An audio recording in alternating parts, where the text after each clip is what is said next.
Welcome to the deep dive. Today, we're really getting into something absolutely core to building a business that lasts. We're exploring what makes customers fall in love with your brand.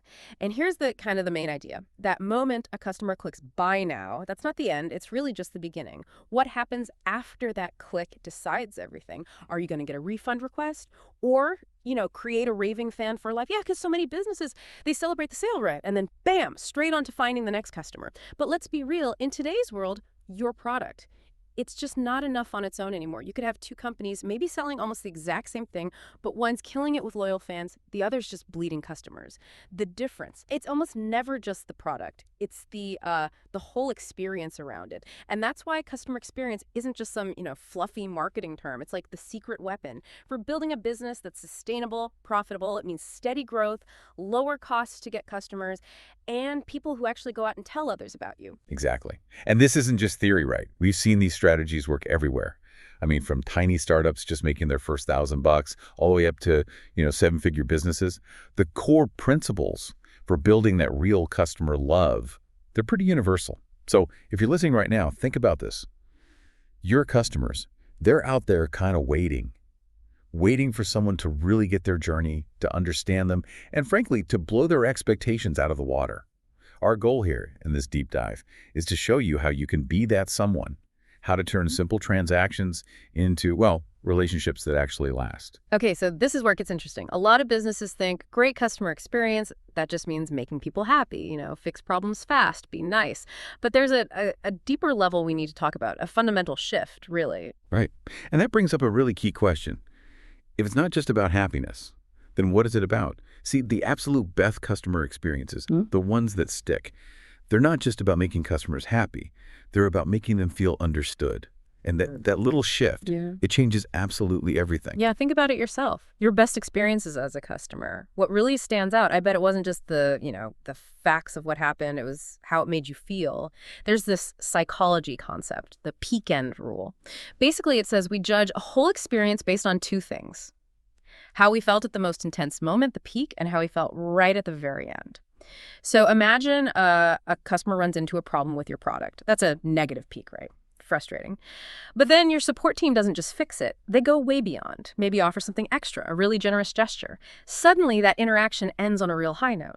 That positive ending, it kind of rewires their memory of the whole thing. They remember it positively. You have incredible power over how people remember you just by focusing on those peaks and those endings. And when a customer feels genuinely understood, wow, it's potent. It triggers three very specific emotions. Emotions that actually drive action like buying more, staying loyal longer, telling their friends. First one is trust. Simple, right? But deep. When they feel you get them, they believe you actually care about their success, not just their money. Makes them way more comfortable investing more with you, whether it's time or, cash. Second is belonging. Humans, we're wired for tribes, for connection. Feeling understood makes them feel like your brand is for people like them. Think about that Coca-Cola Share a Coke campaign. Seeing your name on a bottle instantly felt personal, created this shared moment, a little community. Yeah, and the third emotion is progress. People want to feel like they're moving forward, achieving something. Apple's brilliant at this. Think different, or those shot on iPhone ads. It's not just a phone, right? It's a tool for creativity, for identity, for being part of something innovative. That feeling of making progress with your brand, it can become almost addictive. Or look at Starbucks with their whole third place idea. That cozy vibe, the smells, the sounds, it's all intentional. Creates these emotional ties, comfort, loyalty. Goes way beyond just selling coffee. Okay, so what's the big picture here? We like to think we make buying decisions based on logic, right? Yeah. Features, price, comparisons. But if we're really honest with ourselves, we buy because something makes us feel a certain way. Smart, safe, successful, maybe even special. And guess what? Our customers are exactly the same. This leads to a really important difference.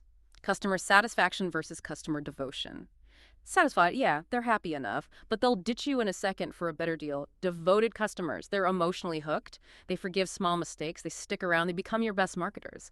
And the bridge from just satisfied to truly devoted, it's built on making them feel understood. Like someone buying a fitness course, they're not just buying videos, are they? They're buying confidence, maybe more energy, or just proving to themselves they can do it.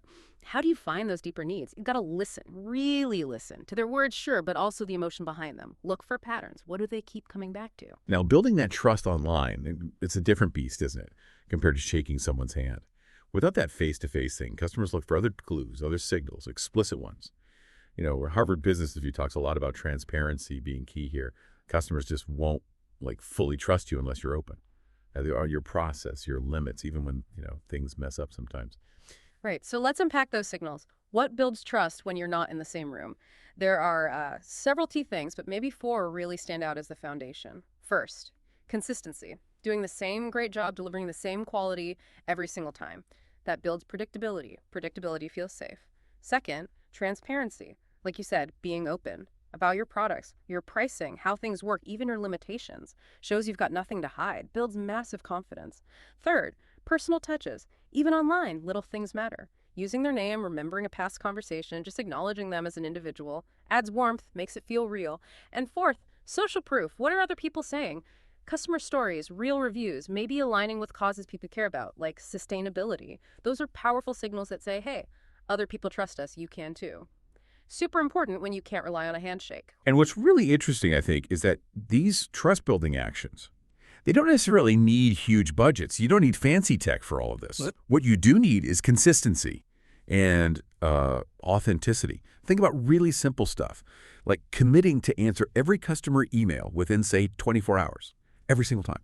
Or just genuinely saying sorry when you mess up, instead of making excuses. These aren't just, nice things to do. They send really clear messages about who you are and what you value. Builds trust bit by bit. Yeah, and when you nail this consistently, something kind of magical happens. Customers, they stop comparing you just on price or just on features. They become loyal to you. The people, the way you operate, the feeling they get, that emotional bond, that's what fuels word of mouth like crazy, turns buyers into real advocates. Okay, let's shift gears a bit and talk about the customer journey. Most businesses have this picture in their head, right? Customer finds us, customer buys, customer gets the thing. Pretty simple, linear. But the real journey, it's way messier, longer, more complex than that. And not seeing that complexity, that costs businesses big time. There are all these hidden moments, interactions customers have that you might not even be tracking. Maybe they save one of your Instagram posts or screenshot your pricing page to think about later, or ask their friends about you privately. These are little hidden touch points. They often matter just as much, sometimes even more than the official stuff. Yeah, absolutely. And connecting that to the bigger picture, lots of businesses overlook some really key digital touch points. Maybe they send tons of promo emails, but their onboarding emails, kind of weak or generic. Or they're not really using SMS for building relationships, just for alerts. Or their online billing is confusing. Or getting live chat help is a nightmare. These aren't small misses. They directly chip away at that customer relationship. And yeah, eventually, the bottom line. So the journey really happens in phases, doesn't it? And understanding these is crucial. First, there's the investigation phase. And this can be way longer than people think. Weeks, sometimes months. Customers are quietly asking themselves stuff like, can I actually trust these guys? Will this really fix my problem? What happens if I don't like it? They're looking at everything, how fast your website loads, what you're posting on social, can they even find a phone number easily? So many sales are lost right here because the business is only focused on the buy button, not answering these earlier trust questions. Then comes the onboarding phase. This kicks in the second they buy. Huge moment. They need reassurance. Did I make a good choice? How do I actually use this thing? Is help available if I get stuck? This phase totally sets the tone for the whole relationship. If you treat it like an afterthought, massive missed opportunity, because this is when they're often most excited, most engaged, and most likely to tell others if they have a great experience. And finally, you've got your long-term customers. These folks are gold, pure gold. They buy more often, they spend more, they bring you new customers, but keeping them happy isn't automatic. You got to keep providing value, stay relevant, show them you still care beyond just making the next sale. And to really get a handle on this whole journey, you absolutely need honest feedback. Smart businesses know this isn't just about sending out a big annual survey anymore. They're using a mix of tools, like little in-app widgets that pop up right after someone uses a specific feature, asking very specific contextual questions right in the moment. That gives you incredibly useful, actionable feedback. Not just vague opinions. The trick is to blend different channels, maybe surveys, those widgets, social listening, reviews, to get the full, unbiased picture. Okay, so you gather all this great feedback, all these insights. What next? How do you use it? You got to document it, map it out. Think of a customer experience map as your visual blueprint for getting better. It usually involves about 4 main steps. First, identify every touch point. Literally list them all out. From the first ad they saw to getting their invoice, obvious ones and hidden ones. Second, analyze the emotions. At each step, what's the customer likely feeling? Excitement, confusion, annoyance, relief. Remember, emotions drive what they do next. Third, prioritize the problems. You can't fix everything at once. Focus on the biggest pain points, especially the ones happening early on. Fix those first. And fourth, implement and share. Make small, steady improvements. And this is key. Share the map, share the insights with your entire team. Everyone needs to see the whole picture. And don't just focus on the obvious stuff, right? Look at your email sequences. Are the generic blasts or actually personalized? What about billing? Seriously, studies show that confusing bills are a huge, often overlooked reason people leave. Every journey map will show you friction points, places where things are clunky, confusing, frustrating, like a form with too many fields or unclear shipping info. But it also shows you potential magic moments, opportunities to delight people, make them feel special, like unexpectedly fast shipping or a quick, helpful, personalized reply. Even small tweaks can make a huge difference. And remember, this map, it's not a one-and-done thing, it's alive. Keep updating it. All right, let's dig into what really makes some businesses just unforgettable, while others just fade away. There are basically 5 core things. 5 pillars, you could say. And the best part, they don't have to cost a fortune to implement. It's more about being intentional, right? About how you show up every single day. These killers are consistency, personalization, proactivity, transparency, and surprise and delight. You nailed it. Those 5, working together, are incredibly powerful. Let's break them down. First, consistency. We touched on this with trust, but it's worth repeating. It's not about being dull, it's about being reliably excellent. When customers know what to expect, good quality, fast responses, whatever matters most, they feel safe, secure, more willing to stick around and buy again. Maybe start with one non-negotiable standard, like we always reply within 24 hours. Build that habit. That's the foundation. Second, personalization. Making customers feel seen like individuals. But, yeah, there's a fine line, right? Don't want to be creepy. Often, the simplest personalization is the best. Using their name, remembering something they bought before, sending them stuff that's actually relevant to their interests. You don't always need complex software for this. Sometimes it's just about paying attention, maybe keeping simple notes. Make it feel natural, like a friend remembering what you like. Third, proactivity. This is huge. It's about solving problems before the customer even bumps into them, or even knows they exist. Shows you're thinking ahead, that you genuinely care about their success, not just the transaction. Simple example. Someone buys your online course. Don't wait for them to email asking how to log in. Send an automated email immediately with super clear instructions, maybe a quick video walkthrough. Boom! Anticipated need met. Frustration avoided. Fourth, transparency. We talked about this with trust too, but it's a pillar for a reason. Radical transparency, being super open, builds trust like nothing else. Don't try to hide flaws or limitations. Be upfront. Hey, this course takes about 3 months to see results. Or, we're a small team, so support might take a little longer on weekends. That kind of honesty, it actually makes people more confident in you because you're treating them like adults, like partners. And number 5, surprise and delight. This is about those little unexpected extras, going beyond what's required in small, meaningful ways. The key is understanding what your customers actually value. Is it saving time, feeling special, learning something new? For a digital product, maybe it's unlocking a surprise bonus lesson when they finish a module, or a quick, personalized congrats email when they hit a goal. These little thoughtful touches, they turn ordinary interactions into memorable moments, building real relationships. So when you put all 5 together, consistency builds the trust foundation, personalization makes it relevant, proactivity shows you care, transparency creates confidence, and surprise and delight. That turns customers into fans, into advocates, and you don't have to master all 5 overnight, right? Pick one, focus on it, build the habit, then add another. This intentional focus becomes your edge, your real competitive advantage that's hard to copy. Okay, here's a big question though. How do you do all this caring, personalized stuff when you have hundreds, maybe thousands of customers? How do you scale that human touch without hiring an army of people? Lots of people think automation is the enemy here, right? That it makes things robotic, impersonal. But actually, smart automation, it can paradoxically help you be more human, not less. Right. And if we connect this to the bigger picture, the rule of thumb is pretty simple. Automate the processes, not the relationships. Think about your favorite coffee shop again, the barista. They've got a system, probably a fancy machine, to make your drink fast and consistently. That's process automation. But the way they greet you, maybe remember your name or your usual order. That's the human touch that makes the relationship feel real. So the balance is, use humans for the high emotion moments. When someone's upset or celebrating something big, use automation for the routine stuff. Order confirmations, shipping updates, basic reminders. What should you never fully automate? Definitely handling complaints needs empathy. Complex questions about your product needs understanding. And personal stuff, like celebrating milestones or offering condolences, that absolutely needs a human. And you don't need some super complex, expensive system to start, do you? You can begin with basic email automation, welcome sequences for new customers, check in emails after a purchase, sending helpful tips over time. Then maybe look at support automation. A good, searchable FAQ section can handle a lot. Chatbots can answer common questions 24/7 and route the tricky stuff to your team. Just a solid welcome series can do wonders for making new customers feel supported right from the start. Yeah, the biggest hurdle, though, is keeping it authentic, isn't it? Making sure your automated messages don't sound like a robot wrote them. Simple trick. Write them like you're talking to one person, maybe your friend. Use simple language, conversational tone. Let your brand's actual personality come through. And there's a sort of framework for this. First, always evaluate the authenticity. Does this message sound human? Is it actually helpful? Second, think about the timing. Is it arriving when the customer needs it or just randomly?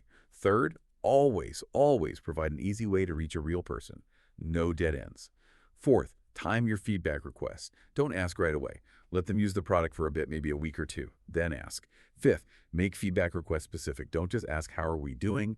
Ask about one specific thing you want insight on. And sixth, super important, follow up on the feedback. Let people know you heard them, whether it was good or bad. Oh, and always let your team override the automation if needed. Flexibility is key. So what's the bottom line here? Smart automation, done right, doesn't make customers feel less cared for. It can actually make them feel more cared for. They get quicker answers, more consistent service attention right when they need it. And yeah, sometimes technology messes up. But how you handle that, your human response to a system failure, that can actually build even stronger trust. All right, let's talk about something every business faces. Problems, complaints. Imagine this. Angry email hits your inbox, 2 a.m. Threatening refunds, bad reviews, the works. Nightmare scenario, right? But then, by lunchtime the next day, that same customer is writing you a glowing 5-star review.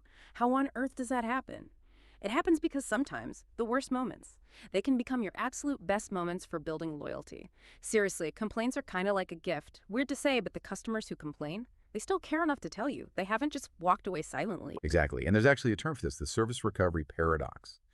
Research, like stuff from Gallup, shows that customers who have a problem that gets resolved really well, quickly, effectively, empathetically, often become more loyal than customers who never had a problem at all. Why? Because you didn't just sell them something, you showed up when things went wrong. You proved your values, patience, understanding, commitment. That creates this incredibly powerful emotional bond that lasts. So yeah, it's a total mindset shift. Stop dreading problems. Start seeing them as these golden opportunities to build rock-solid relationships and create your most passionate advocates. Right, but when that angry email lands, or you're on the phone with someone upset, it's easy to just panic or get defensive.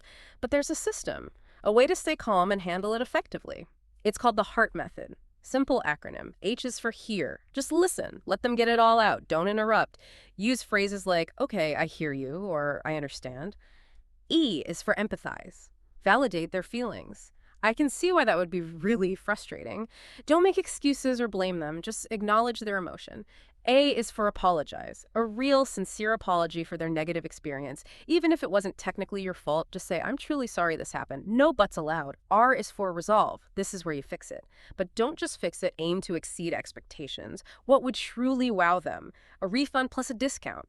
An overnight replacement with a little extra something. Think. What would make them tell their friends how amazing we were? And finally, T is for thank. Thank them. Seriously, thank you so much for bringing this to our attention. Shows you value feedback, that you see them as helping you improve. And connecting this to the bigger picture, the really great businesses, they don't just get good at fixing problems. They become what Nassim Taleb called anti-fragile. They actually get stronger because of problems. They use every single issue, every complaint as data, as a chance to learn and improve their systems so that problem doesn't happen again. It's like building layers of prevention, having clear communication systems so customers are always in the loop, having robust operational systems with quality checks and backup plans just in case, and having dedicated feedback and learning processes to constantly catch and fix the small stuff before it becomes big stuff. Honestly, every problem you solve brilliantly, it becomes this amazing, authentic marketing story that money just can't buy. So wrapping this all together, what does it really mean for your business?